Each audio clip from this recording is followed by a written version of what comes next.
Hey guys, welcome to a new episode of Trailer Talk. These next trailers are going to be from some games I'm very much looking forward to, so let's get started.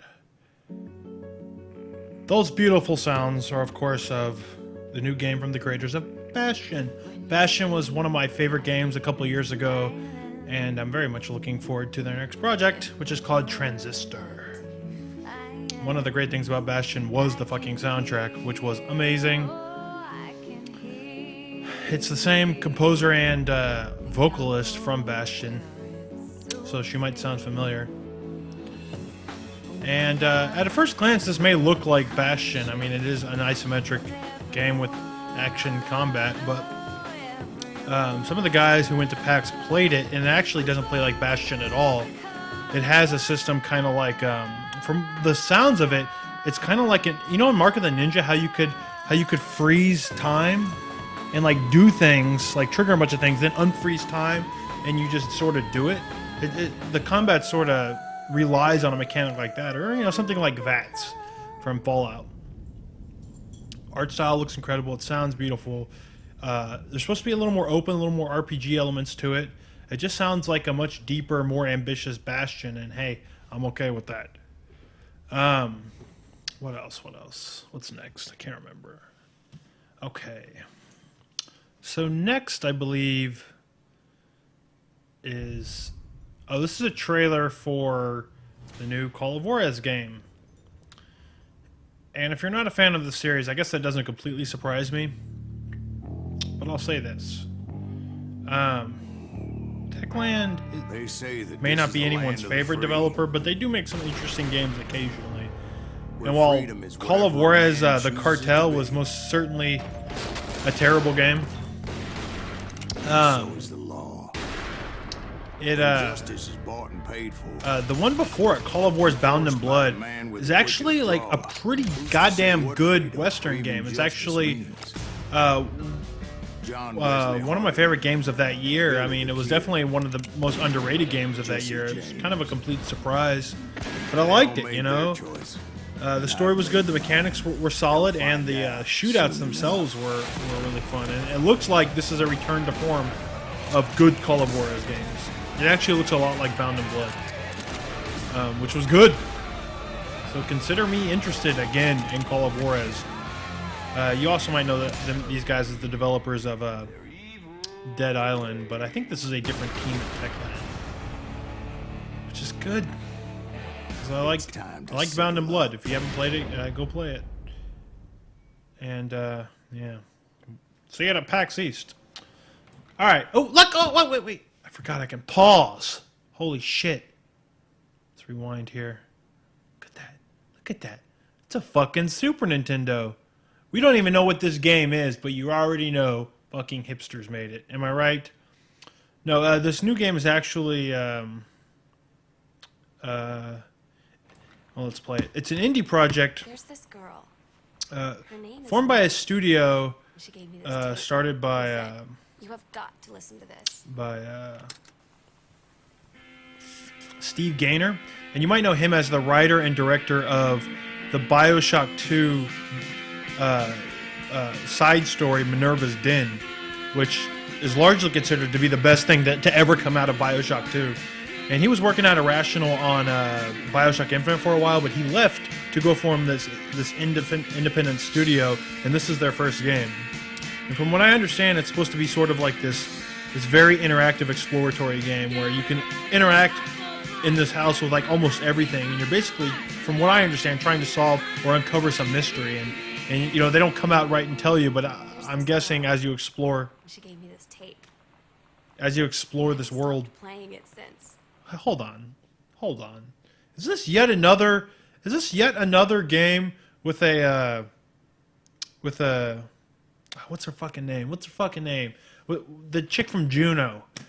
Son of a bitch! I forgot. I'm sure you'll tell me in the comments. But every fucking game that's coming out these days has her in it. The Last of Us has a chick that looks just like her. Beyond Two Souls actually has her in it. And this chick, too, kind of looks like... I can't remember. Fucking shit. Usually so good with this shit. But, you know, the chick from Juno or Inception. Ah, fucking shit. Gone Home, that's the name of the game. A story exploration video game. I'm excited. I like the music. I'm a big Slater Kenny fan. I'm getting some Slater Kenny vibes.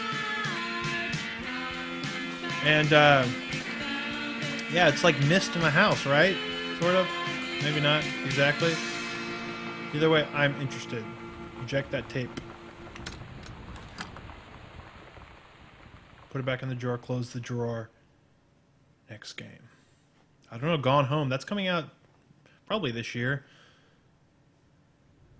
XC Games. What the fuck is this? What did I put in here? Oh, yeah. This is the trailer for Mondo, Killer is Dead. This is the English language trailer. I don't think they've synced up the lips and stuff yet. But Killer is Dead Give me a sec. is a Grasshopper game, Suda51 game. And from what I understand, is some sort of spiritual successor, or maybe a direct successor to Killer 7. Sorry, baby. I got a job to Here's do. the thing. Grasshopper and Suda, you know, sometimes they don't make the best of games. I mean, they're always great ideas with great style and like funny writing, but like fucking No More Heroes, that game is so janky as shit. You know, and some of their other games are super janky. But I still believe that Killer 7 is probably their best game. You know, it's like the freshest idea, and some people hate on the gameplay, but I thought it was actually really cool. This is clearly not Killer 7 gameplay. It looks more like No More Heroes. But, you know, I feel like gameplay-wise they're sort of hit and miss. I really didn't like Lollipop Chainsaw. Shadows of the Dam I did like, but then again they had Shinji Mikami helping out with the gameplay. No More Heroes, I think it's kind of overrated, but the first one was pretty good. Second one was I've got annoying. work to do. But Killer 7, I love Killer 7. It might be my favorite Grasshopper game. I'm here And, to execute you. If this is related to that at all, I could be pumped. Killer is I dead. don't know, I'll definitely play it. Play pretty much all of Grasshopper's games.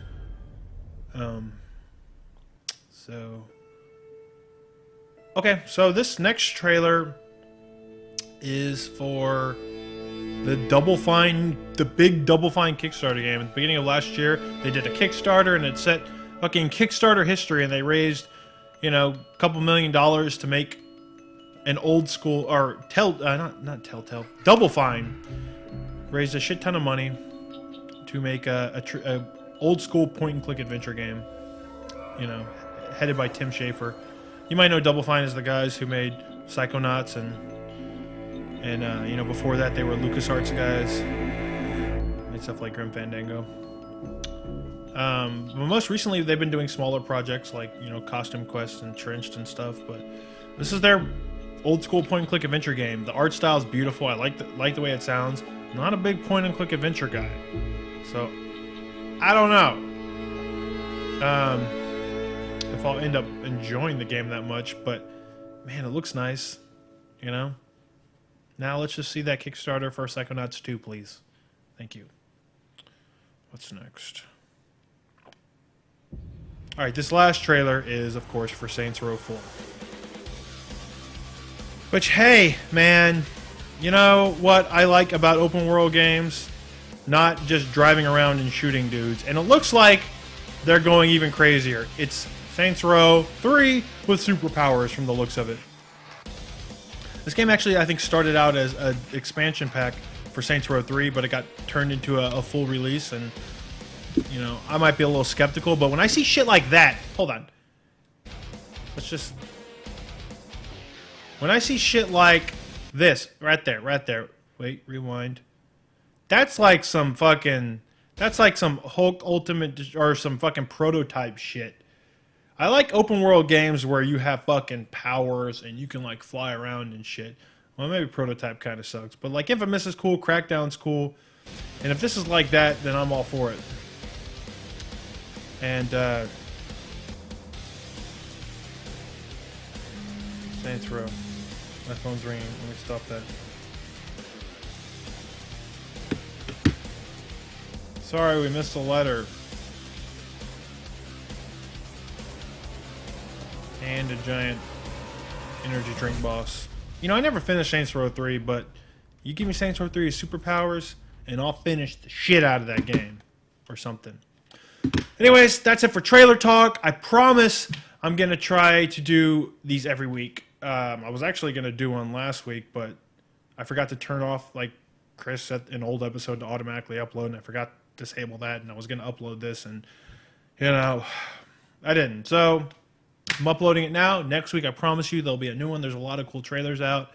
And if you like trailer talk, please comment below. Please like it, you know, thumb up and stuff. Everyone says that in their YouTube videos, and I don't say that enough. But I feel like if you really like trailer talk, you'll do something about it. Anyways, thanks for watching this week, guys. And maybe I need to come up with a catchphrase like keep watching those trailers or like trailering off guys or something. I don't know, maybe y'all could come up with a good catchphrase for me.